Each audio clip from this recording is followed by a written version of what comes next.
10 class के पाठ जो प्रकाश का परावर्तन है फिजिक्स में, और उसके कुछ महत्वपूर्ण ऑब्जेक्टिव प्रश्न हैं, उनके उत्तर के साथ हम लोग सॉल्यूशन करेंगे, ठीक ना। बिना किसी विलंब किए हुए, बिना किसी देर के हम लोग शुरू करते हैं।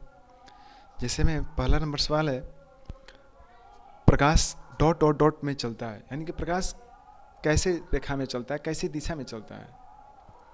यानी कि प्रकाश हमेशा क्या करता है कि सीधी रेखाओं में चलता है या सरल रेखा में चलता है, बोल सकते हैं, ठीक ना। करें कि यदि किसी दर्पण द्वारा बने प्रतिबिंब का आकार हमेशा वस्तु के आकार के बराबर हो तो वह दर्पण कौन सा होगा, कैसा दर्पण होगा। क्योंकि हम लोग पहले से जान चुके हैं कि यदि किसी दर्पण में किसी वस्तु का प्रतिबिंब हमेशा बराबर बन रहा है तो वह समतल दर्पण होगा। अगर बड़ा बन रहा है अवतल होगा, छोटा बन रहा है उत्तल होगा। इसमें बराबर कर रहा है, हमेशा बराबर बन रहा है, यानी कि सिंपल सी बात है, वह दर्पण क्या होगा, समतल होगा, ठीक ना। और तीसरा में कह रहा है कि डॉट डॉट डॉट प्रतिबिंब को पर्दे पर प्राप्त किया जा सकता है। तो याद रखिएगा दोस्तों, केवल वास्तविक प्रतिबिंब को ही पर्दे पर प्राप्त किया जा सकता है। काल्पनिक प्रतिबिंब को, यानी काल्पनिक मतलब आभासी प्रतिबिंब को पर्दे पर प्राप्त करना असंभव है, अर्थात पर्दे पर प्राप्त नहीं किया जा सकता है। तो किसको यहाँ पे कर रहा है कि कौन सा प्रतिबिंब को, यानी डॉट डॉट डॉट प्रतिबिंब को पर्दे पर प्राप्त किया जा सकता है, यानी कि वास्तविक प्रतिबिंब होगा, ठीक ना।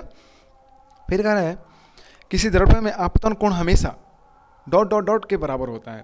तो याद रखिएगा कि दुनिया की कोई भी दर्पण होगा, उत्तल हो, अवतल हो या समतल हो, तो आपतन कोण परावर्तन कोण के बराबर होता है। यानी कि यहाँ पे होगा हमारा सही आंसर होगा परावर्तन कोण।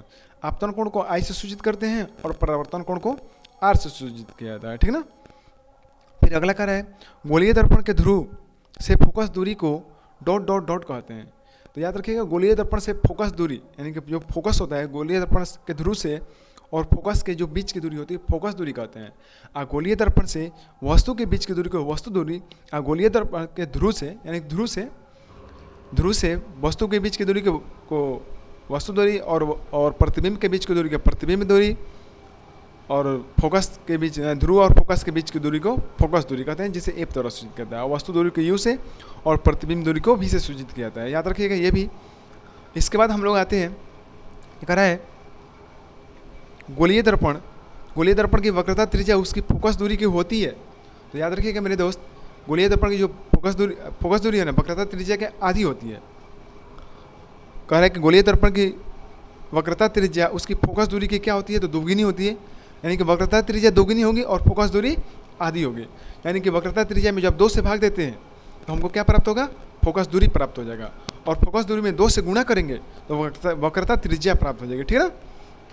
आगे बढ़ते हैं, कह रहा है डॉट डॉट डॉट दर्पण में वास्तविक और आभासी दोनों प्रकार के प्रतिबिंब प्राप्त बनते हैं।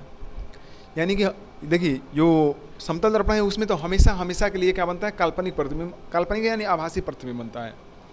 और उत्तल दर्पण है उसमें भी केवल काल्पनिक प्रतिबिंब बनता है, और वास्तविक और काल्पनिक दोनों प्रतिबिंब प्राप्त होता है केवल सिर्फ और सिर्फ अवतल दर्पण में। यानी आंसर होगा यहाँ पे अवतल दर्पण, ठीक ना। अगला प्रश्न में कह रहा है कि उत्तल दर्पण द्वारा वास्तविक वस्तु के केवल, अरे यार वास्तविक चाहे क्वेश्चनों वस्तु का है, हमेशा काल्पनिक प्रतिबिंब प्राप्त होगा। अभी बताएं आप लोगों को। कह रहा है जब कोई दर्पण, अगला प्रश्न है, जब कोई किरण दर्पण के फोकस की दिशा में आपतित होती है तो वह परावर्तन के बाद दर्पण के मुख्य अक्ष के कैसे निकलेगी भैया, तो समानांतर निकलेगी। जैसे अवतल दर्पण हो गया, मोटर कार के हेडलाइट में प्रयोग क्यों किया जाता है, क्योंकि उसके फोकस के पास से क्या कहता है, फोकस की दिशा में, यानी कि फोकस उसके मुख्य फोकस से पर वह प्रकाश स्रोत को रखा जाता है। दर्पण से परावर्तन के बाद समानांतर किरणें मिलती है जो मुख्य अक्ष के समानांतर जाती है। अगला प्रश्न है, कारण निर्देशांक चिन्ह परिपाटी के अनुसार आपतित प्रकाश की दिशा में मापी गई सभी दूरियां क्या होती है, तो धनात्मक होती है, याद रखिएगा। यानी आपतित प्रकाश की दिशा में मापी गई सभी दूरियां क्या होती है, धनात्मक होती है। और कह रहा है फिर सभी दूरियां गोलीय दर्पण के डॉट डॉट डॉट से मापी जाती है। कहाँ से मापी जाती है, अरे यार अभी तो बताएं कि ध्रुव से वस्तु तक लेकर गए हैं, और प्रतिबिंब तक लेकर गए हैं, और फोकस तक ले गए हैं। यानी कि गोलीय दर्पण में सभी दूरियां कहाँ मापी जाती है, तो ध्रुव पी से मापी जाती है, याद रखिएगा। फिर अगला कह रहा है निर्देशांक चिन्ह परिपाटी के अनुसार अवतल दर्पण की फोकस दूरी डॉट डॉट डॉट होती है। तो याद रखिएगा अवतल दर्पण की फोकस दूरी जो होती है ऋणात्मक होती है, और जो इसका उत्तल दर्पण की फोकस दूरी जो होती है धनात्मक होती है, ठीक है ना। अगले प्रश्न में आते हैं, 10 तक 12 तक कर लिए हम लोग, 13 में आते हैं। कह रहा है प्रतिबिंब की ऊंचाई और वस्तु की ऊंचाई के अनुपात को क्या कहा जाता है? याद रखिएगा, प्रतिबिंब की ऊंचाई और वस्तु की ऊंचाई को आवर्धन कहते हैं, जो कि हम लोग पहले से भी इसको भी पढ़ चुके हैं। अगर पहले वाले वीडियो देखे होंगे तो उसमें आपको मिला होगा। कह रहा है आवर्धन का धनात्मक मान क्या बताता है? यानी कि याद रखिएगा, जब भी धनात्मक मान, अगर आवर्धन का धनात्मक मान है तो काल्पनिक यानी आभासी प्रतिबिंब बनेगा, और ऋणात्मक मान है तो वास्तविक प्रतिबिंब बनेगा, ठीक ना। और कह रहा है कि सौर ऊर्जा को संचित करने के लिए डॉट डॉट दर्पणों का प्रयोग किया जाता है। याद रखिएगा, देखिए समतल दर्पण अगर लेंगे तो सीधा आएगा, जैसे आएगा वैसे ही भेज देगा, और उत्तल दर्पण लेंगे तो क्या करेगा, चारों तरफ फैला देगा। लेकिन अवतल दर्पण क्या करता है कि एक बिंदु पर केंद्रित करता है, इसलिए अवतल दर्पण का ही सौर यहाँ पे क्या कर रहा है कि सौर ऊर्जा को संचित करने के लिए किसका प्रयोग किया जाता है, तो अवतल दर्पण का प्रयोग किया जाता है, याद रखिएगा, ठीक ना। अब कह रहे हैं, देखिए ना, ये आप लोगों को तो तुरंत आंसर दे देना चाहिए यार। ये कह रहा है 32 सेंटीमीटर त्रिज्या वाले एक उत्तल दर्पण की फोकस दूरी डॉट डॉट डॉट हो गई। उत्तल दर्पण की फोकस दूरी वक्रता त्रिज्या की आधी होती है, याद होना चाहिए आपको। यानी 32/2 करेंगे यानी 16 मिलेगा, 16 सेंटीमीटर आंसर।